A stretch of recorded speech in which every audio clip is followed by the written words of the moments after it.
ಪ್ರತಿಬಿಂಬ ಅವರು ಈ ಒಂದು ಕಾರ್ಯಕ್ರಮ ಸಿಗೋದಕ್ಕೆ ಅನುಕೂಲ ಆಗಿ ನಮ್ಮ ಅಣ್ಣ ಯಾರಪ್ಪ ಅಂದ್ರ ಜಗದೀಶ್ ಅಣ್ಣನವರಿಗೆ ಪರಿಚಯ ಮಾಡಿದಾಗ ಇವರು ಬಿಜಾಪುರದವರು ನಮ್ಮ ಬಗ್ಗೆ ಒಂದು ಪರಿಚಯ ಹೇಳಿದ ನಂತರ ಯಾಕೆ ನಮ್ಮ ಒಂದು ಮಹಿಳಾ ದಿನಾಚರಣೆಗೆ ಅಂತಾರಲ್ಲ ಒಂದು ಉಪನ್ಯಾಸಕ್ಕೆ ಕರಿಬಾರ್ದು ಅಂದಾಗ ಅದಕ್ಕಿಂತ ಮುಂಚಿತವಾಗಿ ಡಿಸೈಡ್ ಆಗಿದಂತೆ ಇದು ಮಹಿಳೆಯರ ದಿನಾಚರಣೆ, ಹಾಗಾಗಿ ಮಹಿಳೆಯರು ಏನು ಮಾಡಬೇಕು ಭಾಷಣ ಮಾಡ್ಬೇಕಂತ ಅಂದಾಗ ಅದು ಹೇಳ್ತಾರಲ್ಲ ಅಣ್ಣ ಬಸವಣ್ಣ, ಬಾರದು ಬಪ್ಪದು ಬಪ್ಪದು ತಪ್ಪದು ಜಾತಶ್ಯ ಮರಣಂ ಧ್ರುವಂ ಎನ್ನುವಂತಾಗಿ ಈ ಒಂದು ವೇದಿಕೆ ನನಗೋಸ್ಕರ ಅದು ನಿರ್ಮಾಣ ಆಗಿತ್ತು ಅನ್ನೋದು ಆ ಭಗವಂತನ ಲೀಲೆ ಆಗಿತ್ತು. ಏನು ಮಾಡಕ್ಕಾಗುತ್ತೆ ಎಸ್ಆರು?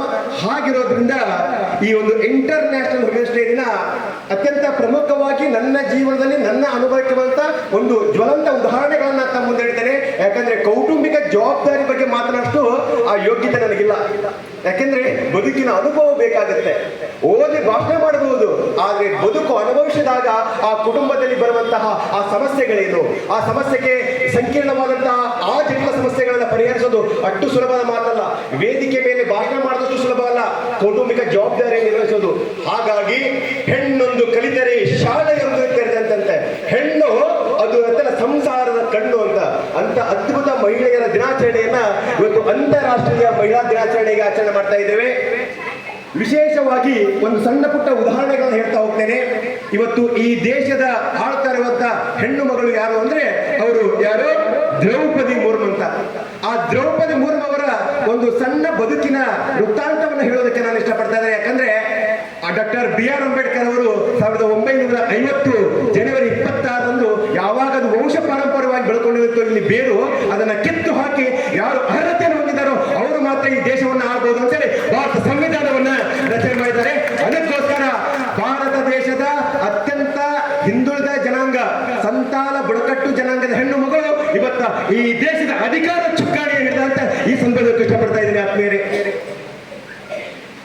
ನಮಗೆ ದ್ರೌಪದಿ ಮುರ್ಮು ರಾಷ್ಟ್ರಪತಿ ಅಂತ ಗೊತ್ತು, ಆದ್ರೆ ಆ ರಾಷ್ಟ್ರಪತಿ ಹಿನ್ನೆಲೆ ಬಗ್ಗೆ ನೋಡ್ತಾ ಹೋದ್ರೆ ಕಣ್ಣಲ್ಲಿ ನೀರು ಬರೋಲ್ಲ, ಅದು ರಕ್ತ ಕಣ್ಣೀರು ಬರುತ್ತಾ. ಅಷ್ಟು ಅದ್ಭುತವಾದ ಯಶೋಗಾಥೆ ಇದೆ.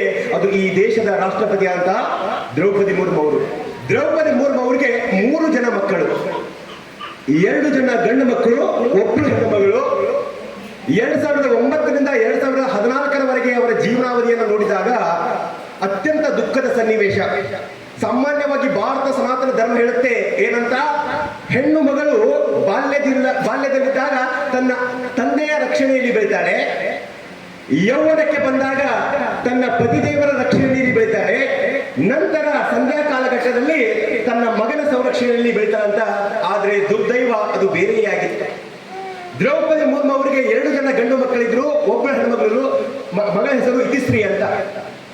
ಸುಮಾರು 2009 ಇಸ್ವಿಯಲ್ಲಿ ಒಬ್ಬ ಹಿರಿಯ ಮಗ ಏನಾಗ್ತಾನೆ ಅಂದ್ರೆ ಕಣ್ಮರೆ ಆಗ್ತಾನೆ, ಹೊಳ್ಳಿ ಮನೆಗೆ ಬರುವುದಿಲ್ಲ. ಒಬ್ಬ ಮಗ ಹೋಗಿಬಿಡ್ತಾನೆ. ನಂತರದಲ್ಲಿ ಅದಾದ ಒಂದು 2-3 ವರ್ಷದಲ್ಲಿ ಏನಾಗುತ್ತೆ ಅಂದ್ರ ತನ್ನ ಗಂಡ ಹಾರ್ಟ್ ಅಟ್ಯಾಕ್ ಆಗಿ ತೀರ್ಕೊಳ್ತಾನೆ. ಯಾಕಂದ್ರೆ ಪತಿ ದೇವರೇ ಪರಮೇಶ್ವರ, ಹೆಂಡತಿಗೆ ವೈಡೂರ್ಯಗಳು ಬೇಕಾಗಿಲ್ಲ, ಯಾವುದೂ ಬೇಕಾಗಿಲ್ಲ. ಗಂಡ ಎನ್ನುವಂತ ಒಂದು ಭದ್ರ ಬುನಾದಿ ಇದ್ರೆ ಅವಳ ಜೀವನವನ್ನು ಅದ್ಭುತವಾಗಿ ನಡೆಸಬಹುದು.